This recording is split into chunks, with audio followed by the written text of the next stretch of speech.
나는 학점이 낮으니까 안 될 거야. 나는 학교가 안 좋으니까 안 될 거야. 이런 생각을 하지 마시고 스스로의 한계를 좀 더 멀리, 좀 더 높게 잡아주셨으면 좋겠어요. 여러분들 충분히 하실 수 있으니까 네, 그 자신의 한계를 너무 낮게 정의하지 말고 스스로 한계를 정의하기 나름이다. 안녕하세요. 네. 저는 연세대학교 아동가족학과 김미나이고요. 저는 학사 편입 최초학파였습니다. 그래서 네. 저는 사실 편입하기에 좀 적합한 조건을 가지고 있는 학생은 아니었어요. 저는 논술에 대해서 경험도 없었고 그냥 글 쓰는 걸 좋아하긴 했었지만 이전까지 대입 논술을 치러본 경험도 없었거든요. 그래서 7월부터 전업으로 좀 준비를 했었고 또 학점도 3.7에 인서울권도 아니었어요. 그래서 편입을 결심하기까지 좀 어려움이 있었는데 어떻게 뒤집을 수 있었냐라는 걸 말씀드리면 논술이랑 학계서에 좀 올인을 했습니다. 그랬기 때문에 제가 좀 합격할 수 있었다고 생각을 들고요. 여기 밑에는 제가 했던 활동들이랑 스펙입니다. 그래서 만약에 자기가 학점이 높지 않고 활동이 좀 추가적으로 필요하다 이러시면 이 활동들이 어떤 것들이 있었는지 좀 참고해 보시면 좋을 것 같고요. 그래서 어떻게 준비했는지 좀 자세히 살펴보겠습니다. 네, 편입평가 항목은 다들 아시겠지만 서류랑 논술로 이루어져 있습니다. 그래서 서류 합계에서는 이제 활동이라고 생각하시면 되고요. 어학 성적이랑 전적대 성적이 있습니다.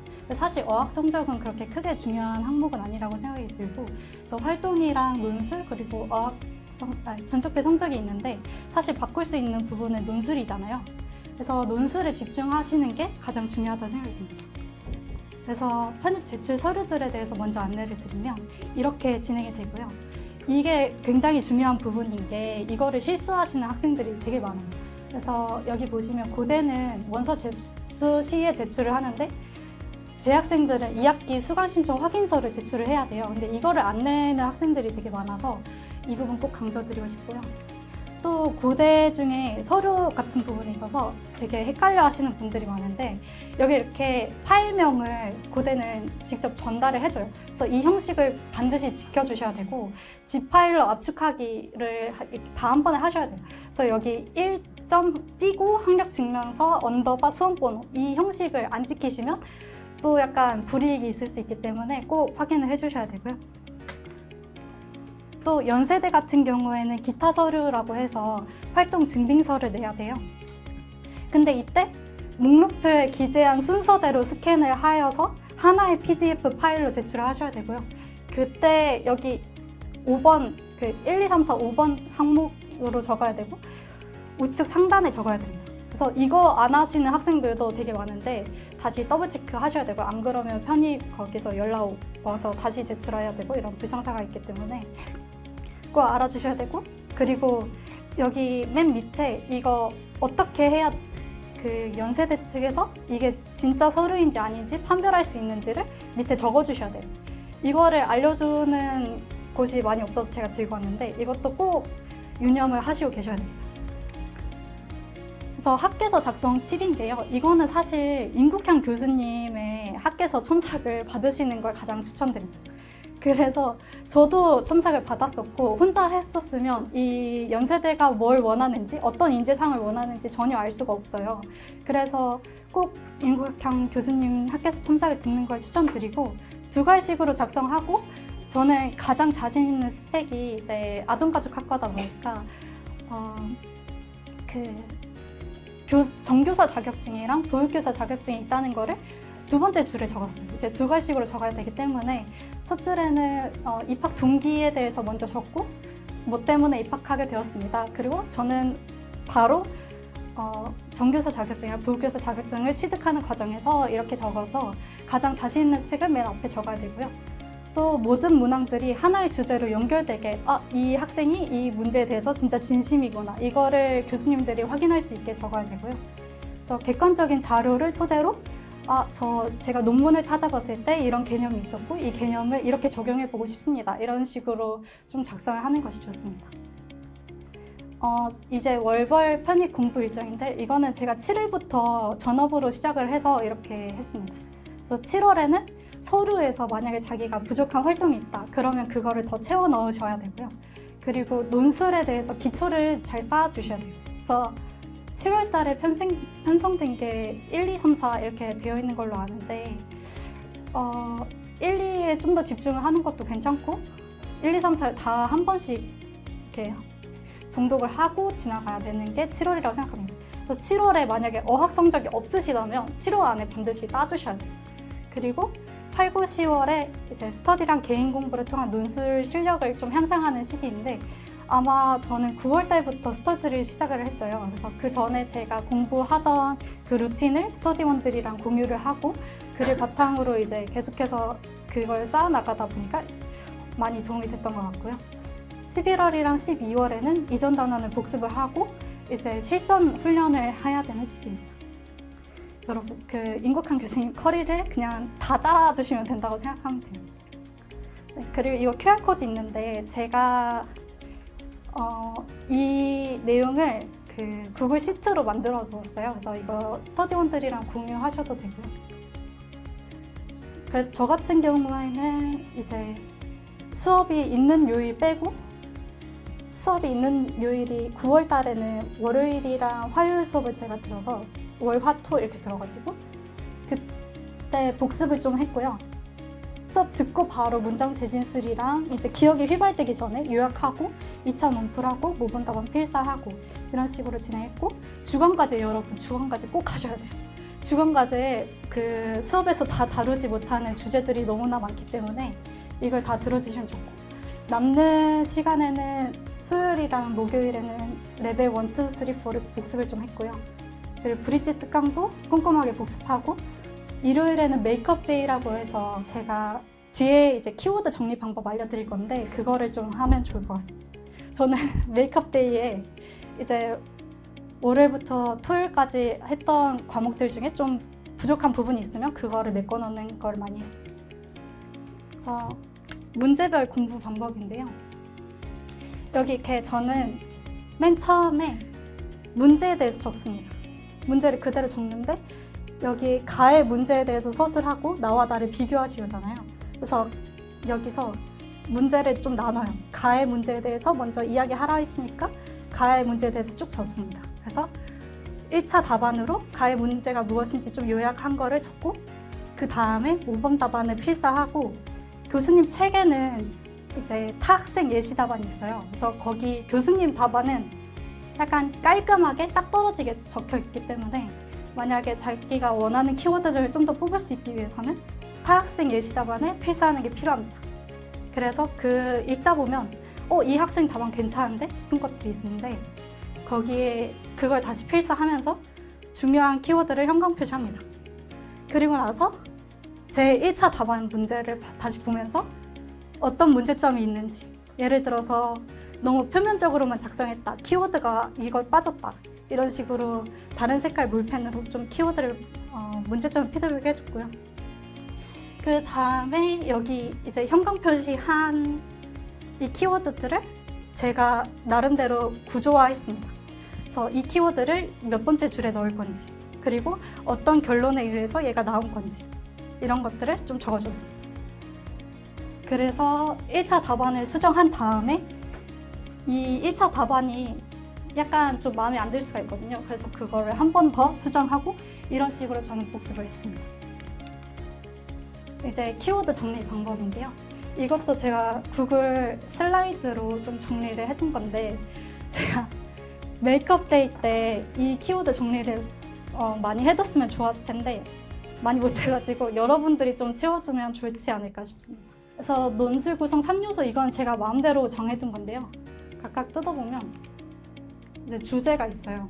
주제는 문제가 무엇을 말하고 있는가예요. 그래서 문제당 1개에서 3개의 요소로 구성되어 있고 예시 같은 경우에는 사회와 공동체, 자본주의, 민주주의 이런 것들이 주제가 될 수 있고요. 그래서 1개에서 3개의 요소로 구성되어 있다는 게 세계화 시대의 개인과 사회 이런 식으로 뭔가 키워드들이 합쳐져서 나올 때가 있어요. 그래서 이 부분이 있고 상위 개념어랑 하위 개념어로 구성이 되는데 상위 개념어를 여러분들이 여기 구글 구글 슬라이드에 좀 정리를 같이 해주시면 좋을 것 같아요. 예를 들어서 사회 실제로는 뭐 사회라는 추상적인 실제 이거가 있다 뭐 이렇게 해서 키워드들을 이렇게 쭉 적는 거거든요. 그래서 이거를 메이크업 데이 때 같이 해주시면 좋을 것 같고 접근은 이제 주제가 무엇을 묻는가라면 접근은 각 지문이 어떻게 관점을 가지고 있는가 그래서 그 문제에 대해서 어떻게 접근하고 있고 어떤 측면을 서술하고 있는가라고 저는 나눠봤고요. 그래서 제도적, 경제적, 윤리적, 뭐 본질적, 문제 해결적 뭐 이런 식으로 각 질문이 관점을 가지고 있을 거예요. 그래서 그거를 바탕으로 여러분들이 비교를 하거나 문제를 요약을 하거나 이런 식으로 할 수 있어서 그 단어별로 이제 서술어라면 규제가 필요하다, 명사라면 성찰적 태도가 필요하다, 수식어라면 뭐 태생적이다 뭐 이렇게 나눠서 여러분들이 키워드를 정리하실 수 있을 겁니다. 그리고 이거는 표 분석인데 사실 표는 상위 개념어가 그렇게 많지 않습니다. 그래서 대조적이다, 비교된다, 나타나고 있다, 드러낸다, 보인다 이렇게 현재형으로 서술해 주시면 되고요. 수식어로는 뭐 점진적인, 점차적인, 급격한 뭐 이런 게 있고 명사로는 뭐 상관계수, 양의 상관성, 음의 상관성 이런 것들이 있어요. 이거는 이제 고대 면접장 관련된 내용인데요. 이것도 제가 구글 거기에 따로 면접 절차를 좀 적어놨어요. 그래서 면접장 분위기나 어떻게 핸드폰을 걷고 그 대기실에서는 어떻게 이루어졌는지 제가 정리해둔 게 있고 고대 면접장은 대기실이 이렇게 생겼어요. 그래서 여기 앉아서 다들 서로 말하면 안 되고 다들 기다리면서 자기 거 달달 외우고 있고 보통 핸드폰은 먼저 제출하기 때문에 뭐 따로 볼 게 많이 없긴 해요. 그래서 자기가 이제 수기로 적었던 프린트물을 가지고 가시는 걸 추천드리고요. 면접 준비할 때도 임국현 교수님 면접 대비 특강이 있으니까 그거 같이 준비하시면 스터디원들이랑도 같이 이야기할 수 있고 자기에 대해서 많이 알 수 있고 연습할 수 있으니까 그거 추천드리고요. 합격 팁은 이제 저는 스터디를 되게 적극적으로 활용했습니다. 그래서 학생들이랑 같이 사실 스터디 아니었으면 제가 그렇게까지 공부를 열심히 할 수 있었을까 싶을 정도로 맨날 만나서 같이 밥 먹고 또 같이 공부하고 현강 빠진 게 있으면 꼭 다음에는 같이 와서 같이 듣자 이렇게 하고 그렇기 때문에 스터디 꼭 잘 활용하시는 게 좋을 것 같고요.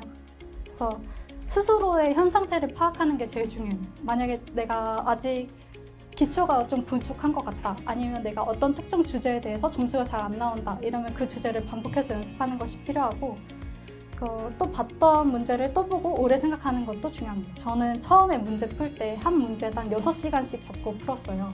그래서 아까 했던 것처럼 정리하게 되면 기초를 쌓을 때는 그게 굉장히 필요한 작업이거든요.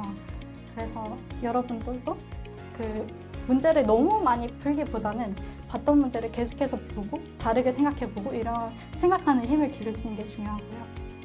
그리고 교수님께서 시키시는 거 주간과제 열심히 해라, 문장 재진수 열심히 해라 이런 거를 좀 잘 따라주셨으면 좋겠어요.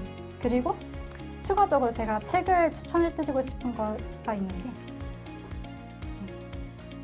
논술인문학이라는 책이 있어요. 이 책은 이제 논술에 나오는 주제들로 좀 인문학적인 지식들을 서술해준 내용인데요. 여기서는 이제 실제 논술에서 활용되었던 지문들을 가지고 직접 인용해서 좀 알기 쉽게 풀어줘서 좀 좋은 책인 것 같고요. 이거는 이제 막 시작했을 때 읽으면 좋고 핵심 개념 110 이거는 막 엄청 추천하는 건 아니긴 한데 만약에 이 개념어가 나오는 단어들 중에 모르는 단어가 있다 이러면 안 돼요.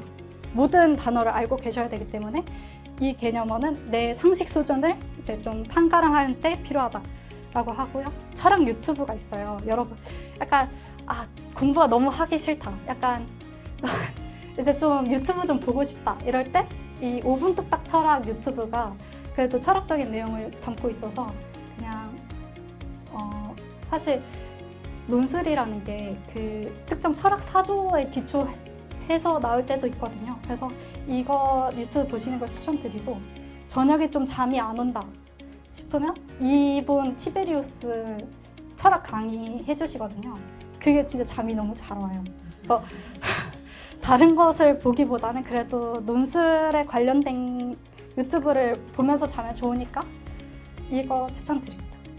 그래서 마지막으로 해드리고 싶은 말은 이제 나는 학점이 낮으니까 안 될 거야. 나는 학교가 안 좋으니까 안 될 거야. 이런 생각을 하지 마시고 스스로의 한계를 좀 더 멀리, 좀 더 높게 잡아주셨으면 좋겠어요.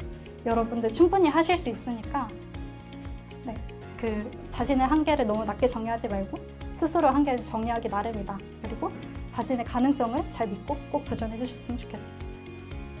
네, 감사합니다. 혹시 질문 있으실까요?